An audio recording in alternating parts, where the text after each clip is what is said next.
ये एनवायरनमेंट का पार्ट 7 होगा और हम देखेंगे कि आज कौन-कौन से टॉपिक हमारे इम्पोर्टेंट है। तो ये आयोग के कुछ पिछले सालों के क्वेश्चन है कि आयोग ने एनवायरनमेंट से रिलेटेड किस टाइप के क्वेश्चन पूछे हैं। और जैसे यहाँ पर ये क्वेश्चन है, दुधवा नेशनल पार्क जो है कौन से डिस्ट्रिक्ट में लोकेशन, मतलब लोकेशन पूछी है कि कौन से डिस्ट्रिक्ट में है।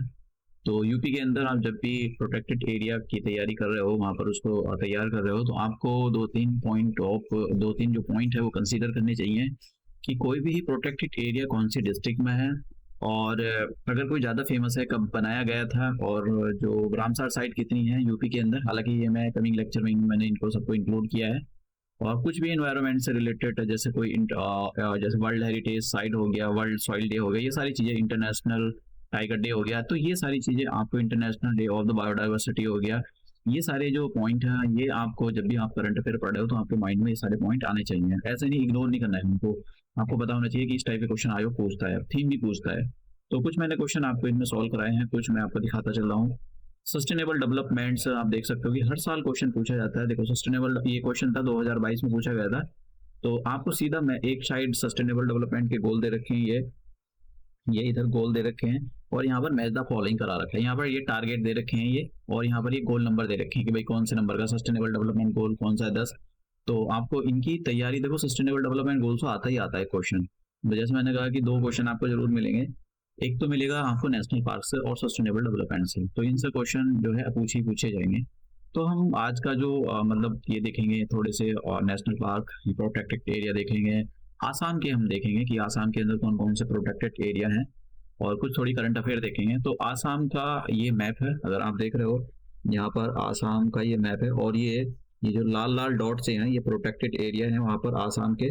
तो इन प्रोटेक्टेड, आप चाहो तो इसी मैप के थ्रू, ये सब कुछ इतना लंबा चौड़ा वीडियो देखने की जरूरत नहीं, आप इसी के थ्रू बस पता कर लो ये डिब्रू सेखोवा नेशनल पार्क कहाँ पर है, आसाम के अंदर, बस हो गया। फिर इसके आगे ज्यादा कुछ पढ़ने की जरूरत नहीं। काजीरंगा नेशनल पार्क कहाँ पर है, आसाम के अंदर, हो गया। ठीक है, तो ये इतना कुछ। ऑरेंज नेशनल पार्क कहाँ पर है, आसाम के अंदर, हो गया। ठीक है। पोबिटोरा, ये कहाँ पर है, ये है वाइल्ड लाइफ सेंचुरी, आसाम के अंदर, बस हो गया। मनास नेशनल पार्क कहाँ पर है, आसाम के अंदर। तो ये ऐसे इस टाइप के आपको मतलब तैयार करके जाने को, डिटेल में करने की जरूरत नहीं है। आप बस एक मैप ले लो शॉर्ट में, उसी मैप के थ्रू आप सारे क्वेश्चन सॉल्व कर सकते हो। तो सबसे पहले मनास नेशनल पार्क के बारे में हम बात करते हैं। मनास नेशनल पार्क कहाँ पर है, तो मनास नेशनल पार्क में एक और मैप आपको दिखाता हूँ।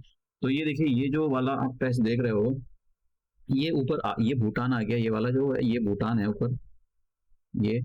और भूटान का भी ये वाला जो पोर्शन है, ये भी मनास नेशनल पार्क है, लेकिन इसको रॉयल मनास नेशनल पार्क बोला जाता है भूटान का। ये वाला जो पोर्शन है, ये वाला यहाँ पर जहाँ मैंने पेन चलाया है अपना, ये।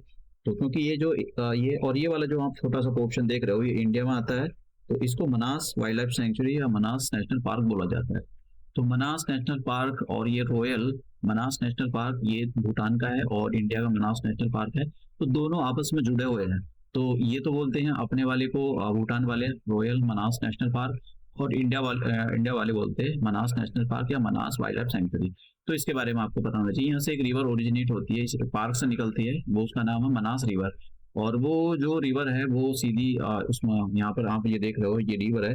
तो यहाँ पर दिखाई भी दे रही है ये रिवर, ये जो रिवर है ये मनास रिवर है, और ये ब्रह्मपुत्र रिवर की जो है ट्रिब्यूटरी है। तो आपको इसके बारे में पता होना चाहिए। कभी कभी क्वेश्चन ऐसा पूछ लेता है कि which of the following river is not the part of the Brahmaputra river, या which of the following is the part of the Brahmaputra, इनमें से कौन सी किसकी ट्रिब्यूटरी है, कौन सी ट्रिब्यूटरी नहीं है, इस टाइप का क्वेश्चन पूछता है। फिर उसके बाद देखो, ज्यादा करने की जरूरत नहीं, बहुत डिटेल में जाने की जरूरत नहीं है। वैसे यूनेस्को वगैरह में भी, यूनेस्को की वर्ल्ड हेरिटेज साइट है, लेकिन इतना डिटेल में पूछे नहीं है, अगर आपने पिछले साल के क्वेश्चन को एनालाइज किया हो तो। अब ये Kaziranga national park, Kaziranga national park और काजीरंगा टाइगर रिजर्व, ये बहुत ही इंपॉर्टेंट है, यूनेस्को की वर्ल्ड हेरिटेज साइट है। देखो, ये बहुत फेमस है। किस लिए फेमस है, आसाम के अंदर ही है ये। इसलिए फेमस है क्योंकि यहाँ पर जो राइनोट्स होते हैं, इंडियन राइनोट्स, उसके 2/3 मतलब 75% तो इसी साइट के अंदर मिलते हैं। तो इस साइट को बचाना बहुत जरूरी है। तो अगर आप देखोगे, ये वाला जो पोर्शन है, ये काजीरंगा नेशनल पार्क, तो जब भी बरसात होती है, सीजन आता है, मानसून सीजन आता है, तो यहाँ पर बाढ़ आ जाती है, और बहुत मतलब बड़ी तादाद में यहाँ पर जो है डिस्प्ले एनिमल्स को डिस्प्लेस होना पड़ता है, कुछ मर जाते हैं बाढ़ के अंदर। तो काजीरंगा नेशनल पार्क है ये, इसके बारे में आपको पता होना चाहिए, बहुत फेमस है यहाँ पर। पिछले साल 2023 के अंदर 23 के अंदर, हाँ, हमारी जो प्रेसिडेंट है वो गज उत्सव बनाने के लिए वो काजीरंगा नेशनल पार्क गई हुई थी। तो ये आपको पता होना चाहिए, ये बहुत इंपॉर्टेंट पार्क है। अब ये यहाँ पर मैंने थोड़ा सा मैप दे दिया है उसका, तो आप देख सकते हो ये जो पोर्शन है ग्रीन ग्रीन वाला, ये काजीरंगा नेशनल पार्क है। काजीरंगा नेशनल पार्क या फिर काजीरंगा कुछ ऐसा आता है तो आप जो है वाइल्ड लाइफ सेंचुरी वो सीधा भूटान, सॉरी, सीधा उसमें लगाना आप आसाम के अंदर। और ये जो ये रिवर फ्लो कर रही है यहाँ पर, ये जो रिवर है, ये रिवर है जो कि कहाँ से फ्लो हो रही है, जो आसाम में से फ्लो हो रही है। तो आपको पता होना चाहिए ये ब्रह्मपुत्र रिवर है। और एक और मैप यहाँ पर ये दिया हुआ है काजीरंगा नेशनल पार्क का। नेक्स्ट बात करते हैं हम जी राजीव गांधी। ये राजीव गांधी तो कम फेमस है। Orange national park, orange national park या ऑरेंज टाइगर रिजर्व, ये बहुत फेमस है। ये पूछा जाता है कि भाई कहाँ पर है ऑरेंज नेशनल पार्क, तो ये आसाम के अंदर है। तो ये भी आपको पता होना चाहिए। मैप मैंने आपको पीछे दिखाई दिया है, एक और बार मैं आपको मैप दिखा देता हूँ। तो ऑरेंज जो नेशनल पार्क है, आप ये जो देख रहे हो ना, ये वाला जो पैच देख रहे हो, green green patch, that is the orange national park. तो Rajiv Gandhi orange national park भी बोल सकता है, या फिर orange national park. Orange national park के नाम से ज्यादा फेमस है ये। अगर राजीव गांधी शब्द जितनी बार भी आया है तो राजीव गांधी शब्द नहीं लगा हुआ था उसके नाम के आगे, तो इसके बारे में आपको पता होना चाहिए। तो ये बहुत ही इंपॉर्टेंट जो है प्रोटेक्टेड एरिया है आसाम के, जो बार बार एग्जाम में पूछे जाते हैं। मनास तो बहुत बार, काजीरंगा तो कई बार पूछा गया है एग्जाम में। अब दूसरा है Nameri tiger reserve. Nameri tiger reserve या नमेरी नेशनल पार्क, ये कहाँ पर है? ये भी आसाम के अंदर है, और मैं इसका मैप दिखा देता हूँ आपको। तो नमेरी कहीं यहाँ पर है, हाँ, कहीं ये नमेरी है यहाँ पर, कहीं यहाँ पर नहीं दे रखा है और इसके अंदर नहीं दिया हुआ नमेरी, तो नमेरी कहीं यहाँ पर है। तो शायद मैंने इसको दूसरे मैप में मैं देखता हूँ, मैंने इंक्लूड तो किया है नमेरी। हाँ, ये देखो, ये वाला, ये जो पैच है नमेरी नेशनल पार्क है। ऊपर जो आ गया अरुणाचल प्रदेश आ गया। ये जो पोर्शन है ये वाला, ये अरुणाचल प्रदेश का पार्ट है, मतलब इंडिया का ही पार्ट है वो, अरुणाचल प्रदेश आ जाता है ऊपर। तो ये जो नमेरी है, नमेरी, ये जो आप देख रहे हो छोटा सा, that is the Nameri national park, और आसाम के अंदर है इसकी लोकेशन। तो आपसे पूछा है भाई नमेरी नेशनल पार्क कहाँ पर है, तो आप उसको आसानी के साथ जवाब दे सकते हो। फिर आता है नेक्स्ट हमारे पास प्रोटेक्टेड एरिया आता है Dibru Saikhowa national park. Dibru Saikhowa national park जो है ये कहाँ पर है? ये भी आसाम के अंदर, और मैं इसकी लोकेशन आपको दिखाता हूँ। दिब्रू, देखो ये जो आप देख रहे हो ना, ये वाला, ये ऊपर इधर जो चल रहा है, इधर ये अरुणाचल प्रदेश है, और ऊपर भी अरुणाचल प्रदेश है, और ये जो रिवर है ये ब्रह्मपुत्र रिवर है। तो ये जो जितने भी मोस्ट ऑफ पार्क अगर आप ऑब्जर्व कर रहे हो, तो आसाम के अंदर बहुत सारे के सारे मोस्टली जो है ब्रह्मपुत्र रिवर के आसपास ही है। तो ये जो है ये डिब्रूगढ़ सिखोवा नेशनल पार्क है। तो आपसे पूछा जाए भाई डिब्रूगढ़ दिब्रू सिखोवा नेशनल पार्क कहाँ पर है, तो उसका आंसर होगा आसाम। तो ये बस आपको इतना पता होना चाहिए। ये आसाम का जो है बायोस्फीयर रिजर्व भी है, मतलब आसाम का नहीं, बायोस्फीयर रिजर्व भी है, तो ये आपको पता होना चाहिए। अब यहाँ पर एक टर्म देखते हैं हम, ग्रीन क्रेडिट प्रोग्राम। भारत सरकार ने एक ग्रीन क्रेडिट प्रोग्राम चला कर रखा हुआ है। तो ग्रीन क्रेडिट प्रोग्राम होता क्या है? मैं आपको एक मैप दिखाना चाहता हूँ ग्रीन इसके बारे में, तो उससे आपको पता लगेगा। देखिए, पहला कार्बन क्रेडिट के बारे में हम बात करते हैं। कार्बन क्रेडिट, तो कि कार्बन जो क्रेडिट होते थे, ये कंपनियों को, जैसे मान लो कोई बहुत बड़ी कंपनी है, इंडिया की कंपनी है, तो ये जो है ग्रीन प्रोजेक्ट में उसको इन्वेस्ट करेंगे, और उसके बाद वे जो उनको एक सर्टिफिकेट मिल जाएगा कि देखो भाई हमने जो है यहाँ ग्रीन प्रोजेक्ट में इन्वेस्टमेंट किया है, तो हमको एक सर्टिफिकेट दे दो। और उसको जब भी कोई पुलिस वाला आएगा चेक करने के लिए, तो हम दिखा देंगे कि देखो सर हमारी कंपनी जो है इन्वायरमेंट को प्रोटेक्ट करने में जो है मदद कर रही है। अब वो जो था वो पर्टिकुलरली कंपनियों के लिए था, कुछ कंपनियों के लिए। अब यहाँ पर देखो, जैसे मैं आपको एक एग्जांपल देता हूँ कि ऐसा जरूरी नहीं कि कंपनी ही एनवायरमेंट को प्रोटेक्ट करें, बायोडाइवर्सिटी को प्रोटेक्ट करें। एनवायरमेंट और बायोडाइवर्सिटी को प्रोटेक्ट करने में लोकल कम्युनिटी का एक बहुत बड़ा योगदान होता है। उसका सबसे अच्छा एग्जाम्पल चिपको मूवमेंट आपने देखा है, हम देखेंगे उसको आज के लेक्चर के अंदर ही शायद मैंने इंक्लूड किया है। और बिश्नोई समाज के बारे में आपने सुना होगा। बिश्नोई, राजस्थान के अंदर बिश्नोई समाज जो है इन्वायरमेंट काफी फ्रेंडली है। और देखो बहुत सारी चीजें ऐसा होता है कि बिश्नोई समाज के लिए कुछ लोग मतलब कुछ नफरत करते हैं। क्यों? क्योंकि जो लोग मतलब जैसा भी आपने देखा होगा, सलमान खान को थ्रेट दी गई थी, तो वो मतलब एक टाइप से ठीक भी है और एक टाइप से गलत भी है। अब ठीक इसलिए है क्योंकि ये सलमान खान को थ्रेट दी गई है। सलमान खान को क्यों थ्रेट दी गई है? क्योंकि सलमान खान ने जो है मतलब ये दिखाने के लिए, मतलब उन्होंने एक हिरन मार दिया था। तो अब बिश्नोई समाज जो है हिरनों के प्रति मतलब वो एनवायरनमेंट को बहुत ही कंजर्व करके रखना चाहते हैं, तो जिसकी वजह से सलमान खान को जो थ्रेट दी गई थी, वो मतलब ये दिखाने के लिए दी गई है कि भाई देखो हम एनवायरनमेंट के जो है लिए कुछ भी किसी की जान ले भी सकते हैं, अगर आप जो है एनवायरनमेंट के खिलाफ जाते हैं। तो ये जो है कहीं एक पॉजिटिव मैसेज है कि भाई आप जो बिश्नोई कम्युनिटी है वो एनवायरनमेंट इको फ्रेंडली है। तो दूसरी तरफ एक इसका नेगेटिव पॉइंट ये भी है कि भाई सलमान खान को थ्रेट दे दी, इतना बड़ा पर्सनैलिटी है, तो उसको अगर कुछ हो गया तो फिर उसकी मूवी कौन देखेगा, और जो जितने भी उसके फैन हैं। तो दोनों पॉइंट ही मतलब इम्पोर्टेंट है। तो मतलब ये कहीं न कहीं पॉजिटिव पॉइंट भी ठीक है। इससे क्या होगा, जो आने वाले टाइम में कोई भी हिरन को मारेगा नहीं, उसको पता है कि भाई बिश्नोई समाज ने सलमान खान को थ्रेट दे सकती है, इतनी बड़ी पर्सनैलिटी को अगर थ्रेट दिया है तो इसका मतलब छोटे-मोटे बंदों को तो वो आसानी के साथ टपका सकते हैं। तो इसलिए लोग जो है मतलब हिरन को मारते टाइम या एनवायरनमेंट के ज़्यादा करीब रहेंगे, तो वो एक बार सोचेंगे कि भाई ये सब गलत है, आपको ये सब नहीं करना चाहिए। और अब तो ये हुआ हमारे पास उसका। अब यहाँ पर मैं आपको एक और ये एग्जांपल बताना चाहता था कि उसके बारे में, ग्रीन क्रेडिट के बारे में। अब देखो ये जो ज़मीन है, ये कभी यहाँ पर मतलब पेड़ वगैरह हुआ करते थे, घास वगैरह हुआ करती थी। लेकिन इंसान की जो एंथ्रोपोजेनिक एक्टिविटी है, इंसान की एक्टिविटी, इंसान अपनी मतलब गाड़ी लेकर जाता है तो उससे कार्बन एमिशन होता है, बड़ी-बड़ी मशीनें लगा दी हैं, बड़े-बड़े रिफाइनरी चल लगा दी है, बहुत बड़े, तो मतलब शौक बढ़ गए हैं, नई-नई चीज़ें बढ़ गई हैं। और लोगों के शौक जैसी-जैसी बढ़ते जा रहे हैं, लाइफ़स्टाइल पे जो बढ़ता जा रहा है, उसकी वजह से डिमांड अलग टाइप की निकल रही है। कि जैसे मुझको ऐसे बोलेंगे कि नहीं मुझको कोबरा की स्किन का बना हुआ बैग चाहिए। आपने देखा भी होगा बहुत सारे लोग मतलब अ, कई-कई लाख के बैग लेकर घूम रहे होते हैं, और वो बैग अब कोई कहेगा कई लाख का बैग कैसे हो सकता है, एक छोटा-सा बैग।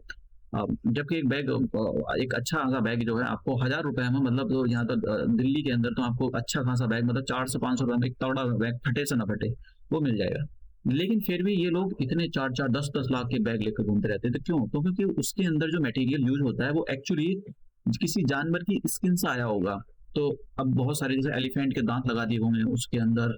तो अब ये क्या है, आपने अब एलिफेंट के दाँत आपके तो उगते नहीं हैं, तो कहाँ से लाए होगे? आप एलिफेंट को मार के लाए होगे, इलीगल लाए होगे या लीगली लाए होगे? तो ये सारी चीज़ें ये दर्शाती है कि मतलब इंसान अपने शौक के लिए जो बायोडायवर्सिटी उसको खत्म करने पे लगा हुआ है। तो यही चीज़ देखते हुए मतलब अभी ये वो चल रहा है कि भाई ये बायोडायवर्सिटी क्रेडिट चल रहा है, ग्रीन क्रेडिट प्रोग्राम चल रहा है। इस टाइप के जो है पूरे वर्ल्ड में मतलब हवा हो रख मतलब हवा तो नहीं है, एक टाइप का ये प्रोग्राम चला कर रखे हैं। इसमें होता क्या है कि जो भी जैसे मान लो ये पूरा एक बंजर ज़मीन थी, पहले पेड़ हुआ करते थे, इंसान की एक्टिविटी की वजह से यहाँ पर जो है पेड़-पौधे मर गए, कोई इंसान भी नहीं रहता है, ना जानवर रहते हैं। अब ये लोग क्या कर रहे हैं, ये कोई एनजीओ हो सकती है, ये कोई कंपनी हो सकती है, या फिर ये आस-पास में रहने वाले गाँव के लोग हो सकते हैं। तो ये क्या काम करेंगे, इनको पता है ये ज़्यादा इको फ्रेंडली है, तो ये क्या करेंगे भाई यहाँ पर पेड़ लगाएँ। तो ये जो है यहाँ पर इस पूरे घास के इन मैदानों में जो है हर जगह पेड़ लगा देंगे, हर जगह पेड़ लगा देंगे, पानी भी देंगे इनको, इनकी केयर भी करेंगे, हर जगह पेड़ लगाएँगे। तो सिंपल सी बात है, जब ये पेड़ लगाएँगे, पानी देंगे, बड़े-बड़े होंगे पेड़, ऑक्सीजन बनाएँगे, और यहाँ पर कोई कीड़े आएँगे, मकोड़े, सांप, दुनिया भर के जानवर भी आएँगे रहने के लिए, तो मतलब बायोडायवर्सिटी रिच होती चली जाएगी। तो इसका मतलब क्या हो रहा है, ये बायोडायवर्सिटी को कंजर्व करने में लगे हुए हैं, क्योंकि हर एक जो फूड चेन होती है, फूड वेब होता है, उसमें उसका अपना एक अलग ही रोल होता है। आप केचुए को मार नहीं सकते हो, क्योंकि बहुत सारे पेस्टिसाइड छोड़े जाते हैं, उसकी वजह से केचुए भी मर जाते हैं। तो उसकी जो केचुए बनने से होता क्या है कि जो ज़मीन को वे अंदर ही अंदर एक भूरा कर देते हैं, उसकी फर्टिलिटी को बढ़ा देते हैं, तो वो नहीं हो पाएगा। तो उसकी वजह से क्या है, आपकी जो प्रोडक्टिविटी वो कम हो जाएगी खेत की। तो फिर इनको क्या फ़ायदा? इनको ये फ़ायदा होगा कि ये क्योंकि इन्होंने अपना जो भी रिसोर्सेज़ हैं, वो सारे यहाँ पर लगा दिए, ठोक दिए, तो लेकिन अपने रिसोर्सेज को इन्होंने अच्छी जगह यूज़ किया है। ऐसा नहीं है कि इन्होंने कोई मर्सिडीज़ खरीद ली, या फिर इन्होंने कोई एकदम 8-10 करोड़ का एक जैकेट खरीद लिया जो लेदर से बना हुआ है, उसके अंदर दुनिया भर की स्किन लगाई गई है जानवरों की निकाल कर, या फिर इन्होंने कोई ऐसा कोई इंस्ट्रूमेंट यूज़ कर रहे हैं जिसके अंदर से आपने वो मतलब पुष्पा मूवी के अंदर बताया था, ऐसे कोई पेड़ को काट कर उन्होंने जो है उसका कुछ बनाया गया है। तो ये क्या काम कर रहे हैं, ये जो है अपना अपनी जितनी भी धन, जितना भी पैसा है, अपनी रिसोर्सेज़ है, सारी इस जगह लगा रहे हैं। तो फिर क्या होगा, इनको फ़ायदा भी होगा। क्या फ़ायदा होगा? मतलब ग्रीन क्रेडिट या बायोडायवर्सिटी क्रेडिट यही होते हैं। फ़ायदा किस बात का होगा कि भाई ये जो है सरकारों को ये दिखाएँगे कि देखो साहब हमने इस बायोडायवर्सिटी को इसको एकदम हरा-भरा कर दिया। पहले बंजर ज़मीन थी, तो फिर क्या आएँगे, पुलिस वाले आएँगे। पुलिस वाले का मतलब कि कोई चेकिंग करने वाले आएँगे। वो चेक करेंगे, यहाँ पर कुछ टाइम कैमरा भी लगाएँगे कि भाई देखते हैं कि भाई इन्होंने यहाँ पर जो इन्होंने ये प्रोग्राम चलाया है, इन लोगों ने, लोकल कम्युनिटी ने इसको बचाने के लिए, क्या ये सक्सेसफुल है नहीं? तो ये सक्सेसफुल हो गया तो फिर इनको ये क्रेडिट दिया जाएगा, ठीक है? इनको क्रेडिट दिया जाएगा, एक कार्ड होगा मतलब उस पे लिखा हुआ होगा कि भाई ठीक है आपने जो है 100 करोड़ का ये जो है आपको 100 करोड़ दिए जाते हैं, और आप क्या कर सकते हो, 100 करोड़ कैसे दिए जाएँगे? तो 100 करोड़ का इनको एक सर्टिफिकेट दिया जाएगा। ठीक है भाई, आप जाओ इस सर्टिफिकेट को मार्केट में इनलिस्ट कर दो। ठीक है, मार्केट में इनलिस्ट करवा दो, और मार्केट में जब इसकी बोली लगेगी तो हो सकता है कोई 200 करोड़ बोले भाई मैं 200 करोड़ दूंगा, इन्होंने बहुत अच्छा काम करेगा, तो इनको फायदा हो जाएगा फिर। तो मार्केट में जैसे कंपनी के शेयर होते हैं, इस टाइप से जो है ये बैकअप में चलता रहेगा, कोई कम, कोई ज्यादा पैसे में खरीदेगा, कोई कम। तो मतलब ये मार्केट में इसको लिंक करना बहुत जरूरी है। जितनी भी कंपनियां हैं उनको इन जितने भी बायोडाइवर्सिटी होती है उसको उनके साथ लिंक करना बहुत जरूरी है। कंपनी करती क्या है, कंपनी झूठे वादे करती हैं, तो वो ग्रीन वॉशिंग करती है। ग्रीन वॉशिंग का मैंने आपको बताया था, ऐसे बोलेंगे कि भाई हमारा प्रोडक्ट ले लो इन्वायरमेंट फ्रेंडली, हमने इसमें ऐसा कोई भी पेस्टिसाइड या कोई ऐसा भी मटेरियल यूज नहीं किया जिसकी वजह से जो है बायोडाइवर्सिटी को नुकसान होता हो। और तो जबकि होता नहीं है, उन्होंने हो सकता है कि सांप की खाल खींच कर अपना बैग बनाया हो, लेकिन बोलेंगे नहीं नहीं ऐसा कुछ नहीं है, हम जो है भाई पेड़ों से हमने बनाया है, ये सड़े भूसे चीजों से हमने इसको बनाया है। जबकि होता नहीं है, तो लोग बाग भी और से झूठा लेबल लगा देंगे कि देखो हमने साहब ये इको फ्रेंडली हमारा प्रोडक्ट है, इसको खरीद लो। तो उसकी वजह से क्या होगा, भाई ड्रामा कर रहे हैं, जैसे एक मगरमच्छ के आंसू होते हैं वैसे भी ग्रीन वॉशिंग कर रहे हैं। तो ये बड़ा कॉन्सेप्ट चल रहा है, फॉल्स क्लेम होते हैं लोग कंपनियों के। तो ये जो है ग्रीन क्रेडिट है वो इसी पर बेस है कि लोगों जो कम्युनिटी होती है उनको एम्पावर किया जाए इन्वायरमेंट को कंजर्व करने में। क्योंकि वो सबसे, देखो सरकारें करती क्या है, सरकारें होती है नकम्मा। ठीक है, एकदम एक तो ऐसे देखो इनके सरकार के जो MP MLA जो भी कुछ होते हैं वो मोस्टली क्या होते हैं, वो सब किसमें इन्वॉल्व होते हैं, वो सब करप्शन में इन्वॉल्व होते हैं। कोई नशेड़ी गंजेड़ी ये सब इनके पता नहीं होता है, क्योंकि वो MP MLA होते हैं तो उनके बारे में कुछ कह नहीं सकते, क्योंकि ऐसा कोई उन पर सर्विलेंस लगा कर कुछ सिक्योरिटी बैठा नहीं, हर टाइम उनके पीछे घूम रहा है। लेकिन वो मोस्टली अय्यास टाइप के होते हैं, कुछ ही लोग उसमें ऐसे होते हैं जो बाकी में कुछ काम कर रहे होते हैं। एक मैं देख रहा था वीडियो देख रहा था दिल्ली में, एक मतलब जो यहाँ के MP हैं साइकिल से आते हैं। बताओ कितना अच्छा कॉन्सेप्ट है। अगर तुम मतलब कोई भी MP बनेगा अगर वो साइकिल से चला गया ना, तो मतलब उस वो साइकिल से मरा गया तो उसकी आत्मा उसको अंदर से ऐसे काट रही होंगी, भाई तू साइकिल से क्यों आया है, तू मतलब ऐसे मर्सिडीज से क्यों नहीं आया, लोग क्या कह रहे हैं ना, समझ रहे हो। लोगों की उसकी आत्मा नहीं कह रही है, उसका मन कह रहा होगा, आत्मा तो कह रही होगी तू बहुत ही गलत कर रहा है कि तू मर्सिडीज से आ रहा है। जो साइकिल से आता है ना, हमारे यहाँ पर ऐसा इको फ्रेंडली वाला कुछ सिस्टम है ही नहीं। लोग बाग जो है निकम्मे हैं यहाँ के, वो बिना जब तक दिल्ली के अंदर लोगों के पास जगह नहीं है, वरना 8-10 गाड़ी यहाँ पर लेकर खड़ी कर दे। पैसे की कमी नहीं है, लेकिन पैसे की कमी नहीं है ये मैटर नहीं करता, मैटर ये करता है कि आपको जरूरत है उसकी या नहीं है। तो उसकी वजह से आपने दुनिया भर की गाड़ी खरीद ली। साइकिल से लोग चलते नहीं है, जो चलते हैं उनको चलने नहीं दिया जाता है यहाँ पर फुटपाथ में। फुटपाथ पर यहाँ पर जो है साइकिल वाले तो मतलब गाँव में ही अच्छे लगते हैं साइकिल वाले, दिल्ली में तो कोई साइकिल वाले नहीं चलते ना, स्कूटी भी चलेगी तो वो भी चलने नहीं देते। तो बड़ी प्रॉब्लम है यहाँ पर, क्योंकि ये सब जो है लोग इको फ्रेंडली नहीं है। अगर इको फ्रेंडली होते तो अलग से फुटपाथ छोड़ देते कि भाई ठीक है यहाँ से साइकिल वाला जाएगा, और एक लोगों में ट्रेंड भी बना रहेगा, भाई ठीक है मैं अपने ऑफिस जो है ITO जाऊंगा तो मैं साइकिल से ही निकलूंगा, मैं किसी भी अपना गाड़ी लेकर नहीं जाऊंगा, मोटरसाइकिल लेकर नहीं जाऊंगा। तो लोग बाग तो यहाँ पर थोड़ी सी मार्केट में जाएंगे, 50 मीटर की डिस्टेंस अभी वो पैदल जाने की बजाय वो अपनी स्कूटी ले जाएंगे। तो ये बड़ी दिक्कत है यहाँ पर, मतलब कि जबकि जरूरत ही नहीं, यहाँ पैदल जा सकते हो, तो इको फ्रेंडली नहीं है। तो ये जो मैं आपको ग्रीन क्रेडिट बता रहा था, ग्रीन क्रेडिट, तो ग्रीन क्रेडिट इसी से रिलेटेड है कि ग्रीन क्रेडिट के अंदर किसी भी पर्सन को ये बोला जाएगा कि भाई ठीक है कोई भी हरा भरा जो भी है आप एक टाइप का जो बायोडाइवर वो है, जैसे डेजर्ट ले लो, डेजर्ट के अंदर किसी ने बहुत बड़ी तादाद में प्लांटेशन लगा दिया, तो फिर वो बोलेगा सरकार को देखो मैंने कितना अच्छा काम किया है कि यहाँ पर एफोरेस्टेशन किया है, और देखो यहाँ पर लोग आपस में जो है वो मतलब यहाँ पर वो जो बायोडाइवर्सिटी कंजर्व हो गई है। तो इस टाइप के जो क्रेडिट दिखा के उनको भारत सरकार बोलेगी। तो ये कैसा है, ये किसी कंपनी का नहीं, कोई भी कर सकता है इसको, कोई किसान, कोई कंपनी, कोई मजदूर, कोई भी कर सकता है इसको, ठीक है, बंजर जमीन पर। अब बात करते हैं हमारे यहाँ पर, ये तो क्लीन क्रेडिट हो गया, देखो सॉरी ग्रीन क्रेडिट, और क्लीन एक और चीज है अगर बायोडाइवर्सिटी क्रेडिट भी है। तो क्लीन एनर्जी ट्रांजिशन प्रोग्राम, देखो क्लीन एनर्जी ट्रांजिशन प्रोग्राम एक जो है इसमें आपको पता होना चाहिए कि ये जो है जो इंटरनेशनल एनर्जी एजेंसी है, तो उसकी एक रिपोर्ट होती है clean energy transition programme annual report 2023। कौन जारी करता है, बस सीधा नाम रखो कौन जारी करता है। परमाफ्रॉस्ट क्या होता है, परमाफ्रॉस्ट देखो वैसे तो कम चांस है कि आने की ज्योग्राफी का लेक्चर है, लेकिन ये जो है उसके अंदर था, करंट अफेयर के अंदर था, इस पे मैंने इसको उठा लिया। देखो परमाफ्रॉस्ट होता क्या है, परमाफ्रॉस्ट के अंदर आपने सॉइल देखी होगी, तो लेकिन सॉइल को कभी ऐसा बर्फ में जमा हुआ देखा है आपने, ऐसा नहीं देखा होगा, दैट इज द परमाफ्रॉस्ट। मतलब परमाफ्रॉस्ट क्या होती है, जो सॉइल होती है, जो रॉक्स होते हैं वो पूरी की तरह बर्फ में जमे रहते हैं ये। तो बस यहाँ पर ये सड़ी हुई जो घास होती है, बायोमास जो होता है ये होता है बस, ठीक है। इसमें जो भी ग्रो करेगा उसकी जड़ यहाँ तक आएगी, बस वही ग्रो कर सकता है। तो केवल छोटा सा ही एक पैच होता है जिसमें जो है कोई भी चीज ग्रो कर सकती है, तो घास ही ग्रो करती है यहाँ पर, क्योंकि घासों की जो जड़ होती है नीचे तक तो जाती नहीं, पेड़ नहीं ग्रो कर सकते क्योंकि पेड़ों की जड़ नीचे जाती है, और ये जो है पूरा पूरा बर्फ से कवर होता है तो ये नीचे जाने नहीं देता है।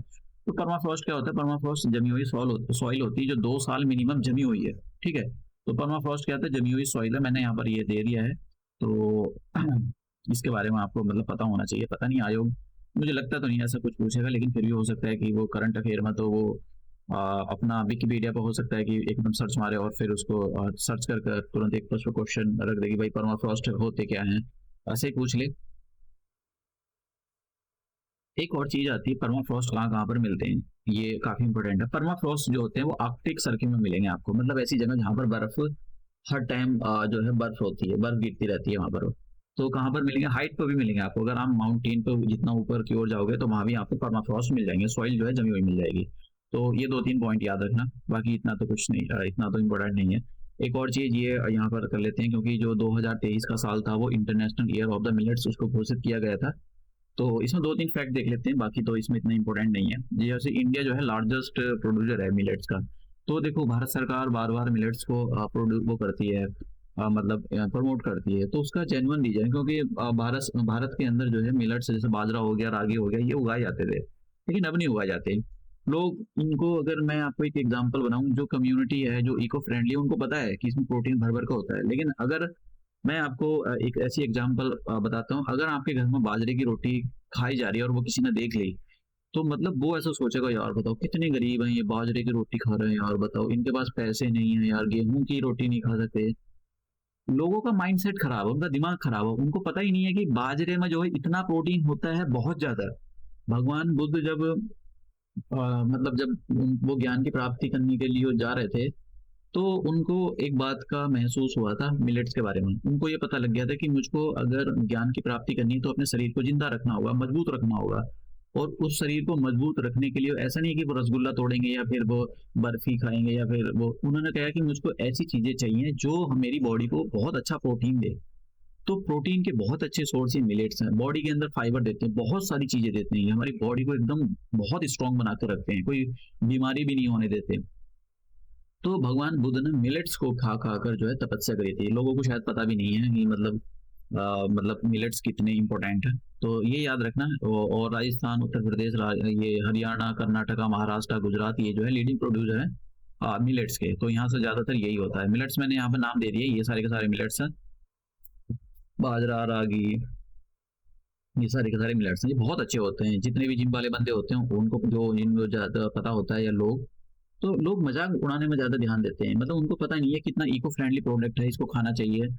अब नहीं, अब बात करते हैं यहाँ पर ये चिपको मूवमेंट की। तो चिपको मूवमेंट को जो है ये काफी इंपॉर्टेंट है।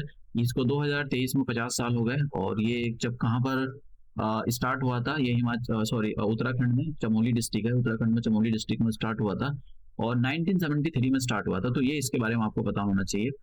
तो इसकी जो शुरुआत हुई थी वो एक्चुअली राजस्थान से हुई थी। राजस्थान में ये चिपको मूवमेंट की जो 18 सेंचुरी से इसकी स्टार्ट हुई थी। तो थोड़ा सा, जैसे मैंने कहा ना, बिश्नोई समाज जो है, बिश्नोई कम्युनिटी है, वो इको फ्रेंडली है। तो ऐसी बात नहीं है कि वो नौटंकी करते हैं कि सलमान खान को धमकी दे दी, और कुछ लोग कहते हैं कि ऐसा फेमस होने के लिए सलमान खान को धमकी दे दी। अरे सलमान खान को धमकी नहीं दी है उन्होंने, वो अब से उनका इतिहास कोई इन्वायरमेंट को प्रोटेक्ट करने के लिए अब का थोड़ी है, बहुत पुराना है। आप देख रहे हो 18 सेंचुरी का, ये 18 सेंचुरी का है, उस टाइम तो मतलब मतलब ये सब सलमान खान पैदा भी नहीं हुए थे। तो ये सब मतलब ऐसा नहीं है उन्होंने गलत किया है, तो मतलब एक कहीं कहीं ना कहीं वो ठीक भी है, लेकिन उसके लिए रूल एंड रेगुलेशन बने होने, मतलब फॉलो किए जाने चाहिए, उनको भी ऐसा थ्रेड नहीं दे सकते।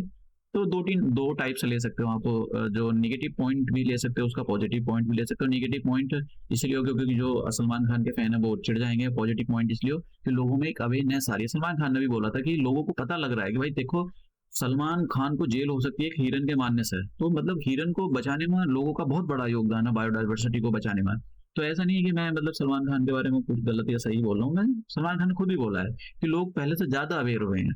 हिरनों को पहले जितना मारा जाता है वो अब कम मारा जाता है, क्योंकि उनको पता लग रहा है कि भाई सजा हो सकती है। तो ये अच्छा भी एक वो है पॉइंट है, इससे लोगों को पता लग रहा है कि जब सलमान खान को मारने की बात की जाती है तो लोगों को पता है भाई सलमान खान को क्यों मारना चाहता है बिश्नोई समाज।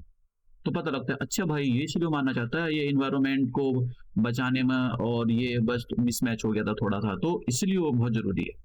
अब बात करते हैं एक दूसरा movement, silent valley movement. Silent valley movement जो था वो ये केरला में स्टार्ट हुआ था 1973 के अंदर, ये भी हुआ था। और हाँ, 2 मूवमेंट एक साथ ही हुए थे। एक तो ये मैंने आपको बताया चिपको मूवमेंट हुआ था उत्तराखंड के अंदर, और सेम टाइम पे ये मूवमेंट स्टार्ट हुआ था यहाँ पर केरला के अंदर। साइलेंट वैली नेशनल पार्क मैंने आपको बताया केरला के अंदर, पिछले वाले लेक्चरों में मैंने आपको बता दिया है, इसके बारे में पता होना चाहिए। एक और मूवमेंट स्टार्ट हुआ था नर्मदा बचाओ आंदोलन। नर्मदा बचाओ आंदोलन जो है मध्य प्रदेश में, इसको बचाने की बात की जा रही थी। तो काफ़ी सारी मतलब ये डैम बनाए जा रहे हैं, तो डैम की वजह से क्या होता है, वहाँ की जो बायोडाइवर्सिटी है वो कहीं न कहीं उस पर तो नेगेटिव इम्पैक्ट पड़ता ही है, और जो वहाँ पर रहने वाले लोग हैं उस पर भी बहुत नेगेटिव इम्पैक्ट पड़ता है। तो ये जो सब लोग हैं ना, ये अब ये लोग आपको देखा होगा, इनके पास कोई मर्सिडीज नहीं है, इनके पास कोई मतलब ये लोग बड़े इको फ्रेंडली लोग हैं। तो इनका मतलब इनका साथ देना चाहिए इन्वायरमेंट को। देखो, इंसान तब तक ही जिंदा है जब तक यहाँ पर इन्वायरमेंट है। तब तक अगर इन्वायरमेंट खत्म तो इंसान का मास एक्सटिंक्शन होना तो डेफिनेटली पक्का है। अब इस ना आने वाले 50 सालों में हो जाएगा, तो लेकिन हो जाएगा अगर इंसान नहीं माने। टाइगर प्रोजेक्ट के बारे में हम बात कर लेते हैं। टाइगर प्रोजेक्ट 1973 में उसको जो भारत सरकार ने, मिनिस्ट्री ऑफ द एनवायरनमेंट ने इसको लॉन्च किया था, तो इसके बारे में आपको पता होना चाहिए। एक और चीज़ है जो नेशनल टाइगर कंजर्वेशन अथॉरिटी है। देखो ये जो ना एक्ट, ये बहुत जरूरी नहीं है कि आपको इस नेशनल टाइगर कंजर्वेशन अथॉरिटी के बारे में आपको पता हो। ये जो एक्ट है, ये वाइल्ड लाइफ प्रोटेक्शन एक्ट 1972, तो ये आपको पता होना चाहिए। ये टाइगर कब हुआ था, प्रोजेक्ट टाइगर 1973 के अंदर। तो देखो उसने मैच द फॉलोइंग, अगर आपने पिछले वाले क्वेश्चन मैंने आपको सॉल्व कराया था, तो उसके अंदर wild life protection act they रखा था 1972। तो मैंने बताया था 1972 में वाइल्ड लाइफ प्रोटेक्शन एक्ट आया। फिर उसके बाद में एक साल के बाद में 1973 के अंदर टाइगर प्रोजेक्ट लॉन्च कर दिया गया। तो मैं उसने क्रोनोलॉजिकली ऑर्डर में अरेंज करने के लिए बोला था, तो ये जो है डेट इस टाइप की आपको बहुत इंपॉर्टेंट है। और ये नेशनल टाइगर कंजर्वेशन अथॉरिटी है, इसको जो है 2005 में इसको लॉन्च किया गया था। तो अब ये यहाँ पर ये केरला के अंदर ये काफी इंपॉर्टेंट टॉपिक रहा है। वहाँ पर लैंडस्लाइड हो गई थी, तो लैंडस्लाइड हो गई थी, तो एक तो प्री के पॉइंट ऑफ व्यू से काफी ये इंपॉर्टेंट है, और मेंस के पॉइंट ऑफ व्यू भी आपसे पूछा जा सकता है कि भाई जो लैंडस्लाइड होने के रीजन क्या क्या हो सकते हैं। तो प्री में भी पूछा जा सकता है, एक दो स्टेटमेंट पूछ ले तो इनमें से कौन सा रीजन है कौन सा रीजन नहीं है, इस टाइप के वो जो स्टेटमेंट पूछ सकता है। तो ये मतलब ये जो है वहाँ पर एक कमेटी का नाम और आया था, गडगिल कमेटी के बारे में पूछा गया था कि मतलब अलग अलग इंडियन एक्सप्रेस अलग अलग न्यूज़पेपर था, उसमें नाम था। तो आपको पता होना चाहिए ये जो गडगिल कमेटी है ये किससे रिलेटेड है, कस्तूरी रंजन कमेटी किससे रिलेटेड है, तो उसके बारे में आप हम देखते हैं। तो सबसे पहले हम देखते हैं कि भाई लैंडस्लाइड की क्या क्या रीजन हो सकते हैं। तो लैंडस्लाइड का एक रीजन है दो, देखो जब भी आप आंसर लिखोगे तो दो रीजन में लिखना, एक तो नेचुरल रीजन और एक ह्यूमन मेड रीजन। तो नेचुरल रीजन में क्या हो सकता है, ग्रेविटी, ग्रेविटी की वजह से भी लैंडस्लाइड होती है। क्लाइमेट, क्लाइमेट का बहुत बड़ा रोल होता है। तो दूसरा हो गया अर्थक्वेक, कहीं अर्थक्वेक आ गया तब भी कोई बड़ा सा पहाड़ नीचे टूटकर गिर सकता है। बेदरिंग, बेदरिंग का मतलब होता है, अब देख लेते हैं बेदरिंग और इरोजन में क्या आंसर अंतर होता है। ये बहुत इंपॉर्टेंट है, पूछे गए हैं ये, या सीधा सीधा व्हाट इज द बेदरिंग ये भी पूछा जाता है। ये ऐसे ऐसे क्वेश्चन भी पूछा जाता है। देखो बेदरिंग का मतलब होता है जब भी मान लो कोई माउंटेन है, जैसे अरावली ले लेते हैं, तो अरावली पहले काफी ऊंची थी, ये अरावली थी ऐसी, अब कैसी हो गई, अब देखा जाए तो अरावली ऐसी हो गई है बहुत। तो फिर ये इतनी ऊंची ऊंची जो स्लोप थी अरावली की, ये कैसे खत्म होगी। देखिए उसका एक रीजन ये है क्योंकि अरावली कोई अब की नहीं बनी हुई है, अरावली को हजारों साल हो गए बना हुआ। तो ये जो हवा कंटिन्यूस चलती रहती है, बारिश होती रहती है, और उसकी वजह से क्या है कि ये जो एजेंट है इनको एजेंट बोलते हैं। कौन से एजेंट, हवा, पानी, बर्फ, तूफान, ये सब क्या करते हैं, चीजों को इरोड करने का काम करते हैं। इरोड का मतलब जैसे यहाँ पर हवा टकराएगी तो इसका पत्थर टूट कर नीचे गिर जाएगा, तो ये जो है पहाड़ी अब इतनी होने की बजाय उतनी हो जाएगी। फिर ऐसे ये कंटिन्यूसली प्रोसेस चलता रहेगा। जैसे ऊपर से गर्मी होगी तो टेम्परेचर बढ़ेगा, पत्थरों में क्रैक आएगा, फिर शाम के टाइम बारिश होगी तो पत्थर क्रैक होकर टूट जाएंगे। तो फिर ये धीरे धीरे धीरे जो है इनकी जो ऊंचाई है वो कम होती चली जाती है। तो जो एजेंट काम कर रहे हैं, ठीक है, बेदरिंग उसको बोलते हैं, बेदरिंग कि जो रॉक है वो टूट कर नीचे गिर जाए, दैट इज द बेदरिंग। एक होता है इरोजन, इरोजन का मतलब ये होता है कि भाई जो भी आप ना यहाँ पर मतलब पत्थर पत्थर टूट कर नीचे गिर गए, ठीक है, यहाँ पर मटेरियल गिर गया होगा, पत्थर टूटे होंगे ऊपर से। तो अब क्या होगा, यहाँ से मान लो कोई रिवर पास हो रही है, तो रिवर पास हो रही है तो रिवर जो है वो इनको इस मटेरियल को अपने साथ पानी में बहा के ले जाएगी और कहीं डिपॉजिट कर देगी। तो इरोजन बोलते हैं उसको कि कोई भी मटेरियल टूटा हुआ पड़ा है तो रिवर अपने उस रिवर हो सकती है, हवा हो सकती है, उसको साथ अपने साथ बहा के ले जाए, ठीक है, अपने भाप के साथ, दैट इज द इरोजन। तो दोनों पता लगा। बेदरिंग क्या होती है, बेदरिंग जो होती है एक केमिकल प्रोसेस होता है, इसके अंदर जो है केमिकल प्रोसेस होता है, फिजिकल प्रोसेस भी होता है वैसे, कि इसमें से चीजें टूटती रहती हैं। लेकिन इरोजन जो होता है फिजिकल प्रोसेस होता है, इसके अंदर चीजें भाग कर चली जाती हैं। तो पता लगा ये दोनों में क्या डिफरेंस है। ये दोनों के रीजन है। ये वॉल्केनिक क्या, वॉल्केनिक का वजह कहीं से माउंटेन निकल गया तब भी लैंडस्लाइड हो सकती है। ह्यूमन मेड के बारे में देख लेते हैं भाई। ह्यूमन मेड, देखो इंसान जो है मतलब जैसे मैंने कहा कि इंसान अपना ही पत्ता साफ करने में लगा हुआ है इस धरती से, तो मास एक्सटिंक्शन होगा, और वो उसमें मास एक्सटिंक्शन जब होगा तो इंसान का बहुत बड़ा रोल होगा। इंसान जो है मतलब मरेगा जरूर आने वाले 50 या 1000 सालों, पत्ता नहीं बचेगा, मतलब यहाँ पर हड्डियां भी नहीं बचेगी। हड्डियां तो इसलिए नहीं बचेगी क्योंकि उनका खाद भी नहीं बन सकता। लोग नमक और मीठा इतना खाते हैं कि हड्डियां ही गल रही होंगी। आने वाले कुछ सालों में अगर किसी को कब्र में दफना दिया जाए या उसको कहीं दफना दिया जाए तो उसकी 100 सालों में हड्डियां कभी नहीं निकल जाएंगी, क्योंकि वो नमक ही इतना खाते हैं और मीठा इतना खाते हैं। तो एक तो माइनिंग की वजह से हो रहा है, ब्लास्ट करते हैं बड़े बड़े, उसकी वजह से भी जो है लैंडस्लाइड होते हैं। अब कटिंग, पेड़ों को काटा जा रहा है, तो देखो पेड़ों को जब काटा जाता है तो उसकी वजह से मतलब डिफॉरेस्टेशन हो रहा है। तो डिफॉरेस्टेशन की वजह से भी लैंडस्लाइड होती है, क्योंकि पेड़ों की जो जड़ होती है जमीन को जकड़ कर रखती है। तो पेड़ काट दोगे तो जमीन की जो जड़ें होती हैं और जो ऊपर से बारिश गिरती है तो पेड़ों की पत्तियां रोक लेती हैं, मतलब बारिश का पानी बहुत तेज ऊपर से गिरता है नीचे की ओर, तो वो सीधा डायरेक्टली अब ग्राउंड को हिट करेगा, तो नीचे ऐसा होल्ड कर देगा जमीन, तो गड्ढे हो जाएंगे। तो गड्ढे हो जाएंगे, उनकी जो जड़ है वो एक्सपोज हो जाएगी और सन को। तो जब जड़ सन को एक्सपोज हो जाएगी तो उसकी वजह से जो है मतलब ये पूरा का पूरा धीरे धीरे धीरे धीरे कट कर नीचे गिर जाएगा और वहाँ के पेड़ पौधे सब खत्म हो जाएगा। तो एक वो भी बड़ा रीजन है, एक अनसस्टेनेबल टूरिज्म। तो कभी कभी ऐसा होता है जैसे उत्तराखंड के अंदर हो गया था कि इतने टूरिस्ट पहुंच जाते हैं कि वहां पर वो जमीन बर्दाश्त नहीं कर पाती, फिर वो लैंडस्लाइड हो जाती है। अनप्लान्ड इंफ्रास्ट्रक्चर सबसे अच्छा एग्जांपल अभी जोशीमठ में जो हुआ था। जोशीमठ में आपने देखा होगा कि जमीन नीचे धंस गई, तो उसका एक रीजन ये भी बताया जा रहा है कि आसपास के जो प्रोडक्ट चल रहे हैं उसकी वजह से वो जो जमीन है नीचे की ओर धंस गई है और वहां पर लैंडस्लाइड हो रही है। और क्लाइमेट चेंज तो है ही है, तो ये आपको पता होना चाहिए इसके बारे में। वेस्टर्न घाट के बारे में जो देखो, ये जो वायनाड है ये केरला के अंदर है और केरला वेस्टर्न घाट के अंदर आता है। तो वेस्टर्न घाट की इकोलॉजी को प्रोटेक्ट करना इंसान का धर्म भी है, समझ गया। धर्म, ये कोई वो काम नहीं है, ये धर्म है। अगर नहीं बचाओगे तो वेस्टर्न घाट की कम्युनिटी पूरा पत्ता सपा हो जाएगा। कम्युनिटी का तो पत्ता सपा नहीं, लेकिन इंसान का जरूर पत्ता सपा हो जाएगा। वेस्टर्न घाट के बारे में कुछ कमेटी बनी हुई है, तो कमेटी बनी हुई है। एक गडगिल कमेटी बनी थी 2010 में, भारत सरकार ने इसको बनाया। इसलिए बनाया कि क्योंकि जो वेस्टर्न घाट है, वेस्टर्न घाट की जो डाइवर्सिटी है ना, बहुत ही रिच डाइवर्सिटी, वहां पर बचाना जरूरी है चीजों को। अगर नहीं बचाओगे तो सिंपल सी बात है, मत बचाओ, उनका थोड़ी असर हो रहा है। बस जब तक है मतलब इंसान का तो पत्ता साफ हो जाएगा। साउथ इंडिया में वहां पर कोई नहीं रहेगा फिर। तो नॉर्थ इंडिया में गर्मी इतनी, मतलब नॉर्थ इंडिया में इतना पार्टिकुलेट मैटर होता है, इतनी तूफान वो यहाँ पर पॉल्यूशन होता है। साउथ इंडिया में रहने लायक जगह है भी है, तो अगर बायोडाइवर्सिटी सारी खत्म हो जाएंगी तो फिर वहाँ के लोग भी मर जाएंगे। तो इसलिए वहां पर भारत सरकार ने एक गडगिल पैनल बनाया, गडगिल कमेटी बनाई। इसका काम ये था, इसका नाम ये था वेस्टर्न घाट इकोलॉजिकल एक्सपर्ट पैनल। तो नाम इतना इंपॉर्टेंट नहीं, मतलब ये तो खैर इतना नहीं पता होना चाहिए आपको भाई। ये जो गडगिल कमीशन था या कमेटी थी किस पर बनी गई थी, ये वेस्टर्न घाट को प्रोटेक्ट करने में बची गई थी। इन्होंने एक रिकमेंडेशन दी थी। इन्होंने बोला था कि भाई वेस्टर्न घाट का ये जो एरिया है, इस एरिया का 75% जो इको सेंसिटिव जोन डिक्लेयर कर दोगे, वहां पर ना पर माइनिंग होगी ना कुछ नहीं जाएगा वहां पर, ठीक है, कोई फालतू एक्टिविटी नहीं होगी, उसको प्रोटेक्ट करना बहुत जरूरी है। तो भैया इस पर बवाल मच गया था, मतलब केरला में हाहाकार मच गया था कि क्योंकि ये जो केरला कर्नाटक स्टेट है, महाराष्ट्र स्टेट है, वो वाइन हाहाकार मच गया था कि भाई हम ऐसा नहीं, इसकी कमेटी की जो है रिकमेंडेशन लागू नहीं होने देंगे। इसने तो इतना बड़ा बवाल कर दिया है 75% में, तो हम फिर क्या वहाँ पर हमारी इकोनॉमिक एक्टिविटी कैसे चलेगी। तो फिर इसके बाद में कस्तूरी रंजन कमेटी बनाएगी। कस्तूरी रंजन कमेटी के बाद में इन्होंने अपनी अलग से मतलब 2000 इनको गडगिल कमेटी की जब इन्होंने रिपोर्ट सौंपी और ये रिपोर्ट की जब बाहर आई तो उसमें हाहाकार मच गया वहां पर। तो फिर ये कस्तूरी रंजन कमेटी बनाई गई। कस्तूरी रंजन कमेटी भी वेस्टर्न घाट पर बनाई गई। इन्होंने जो अपने जो रिकमेंडेशन दी तो वो थोड़े से डेवलपमेंट को लेकर और जो सस्टेनेबल जो इन्वायरमेंट है उसको बैलेंस करने के बीच में कहीं इन्होंने अपने वो जो है रिकमेंडेशन दिए थे। तो आपको पता होना चाहिए कस्तूरी रंजन कमेटी कमीशन जो भी कुछ बोले और गडगिल कमेटी कमीशन, ये किस पर बने हुए, वेस्टर्न घाट को प्रोटेक्ट करने के लिए बने हुए, क्योंकि बहुत नाम आया था इनका कि भाई आपको जो है इसकी ये जो है इकोलॉजिस्ट हैं, ये गडगिल साहब जो है इकोलॉजिस्ट हैं, ये बहुत बड़े अच्छे एक्सपर्ट हैं, इनकी बात को मानना चाहिए भारत सरकार को और केरला सरकार को भी, लेकिन मानते नहीं है बिल्कुल भी। तो बायोडाइवर्सिटी क्रेडिट और ग्रीन क्रेडिट के बारे में मैंने आपको बता दिया है। तो देखो ये जो है जैसे पूरा का पूरा वहाँ की कोई एनजीओ, नॉन प्रॉफिट एनजीओ, वो इस पूरे युगांडा को बचाना चाहती है, ये वाला ये।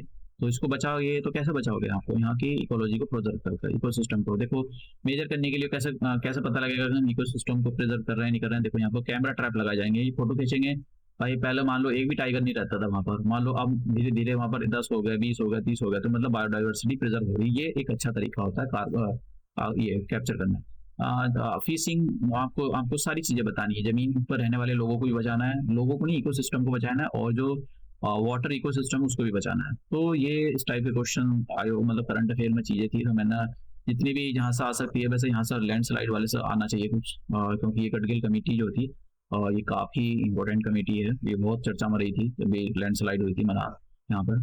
तो ये इस टाइप के जो है आयोग क्वेश्चन पूछता है। मैंने यहाँ पर आपको दिखाया, देखो ये यूपी के अंदर the following wild life sanctuaries of the UP establish 1975, तो इसके अंदर बताना है कौन सी स्टैब्लिश हुई थी। देखो ये मनास आ गया, सुंदर देवी, ये पंचमढ़ी, तो ये आप इसे जवाब दे सकते हो। आसाम के बारे में मैंने बता दिया, ये आसाम के अंदर है, कुछ चीज़ें तो मैंने आपको बता दी। पंचमढ़ी मध्य प्रदेश के अंदर, और सुंदरवन तो आप लगा सकते हो, ये वेस्ट बंगाल के अंदर है। नंदा देवी कहाँ पर है? उत्तर प्रदेश। ये भी बेवकूफ़ था एग्जाम बनाने वाला, उत्तर प्रदेश के अंदर तो नंदा देवी है ही नहीं, ये तो उत्तराखंड के अंदर है। तो ये जो है हमने देखा। और भी आप देख सकते हो कि किस टाइप के क्वेश्चन आयोग पूछ रहा है। जब भी आप तैयारी करो तो आपको इसके बारे में पता होना चाहिए। तो हम ये अपना लेक्चर यहीं पर एंड करते हैं और मिलते हैं अपने नेक्स्ट लेक्चर में। तो उसमें मैं कोशिश करूँगा आपको 2-3 लेक्चरों में, तो मैं अभी कुछ थोड़ा स्टैटिक्स आएगा, स्टैटिकल पोर्शन आएगा, क्योंकि वो उससे भी पूछता है, करंट अफेयर से रिलेटेड तो क्वेश्चन पूछता है, वैसे भी क्वेश्चन पूछता है। तो ये लेक्चर हम यहीं समाप्त करते हैं और मिलते हैं अपने नेक्स्ट लेक्चर में।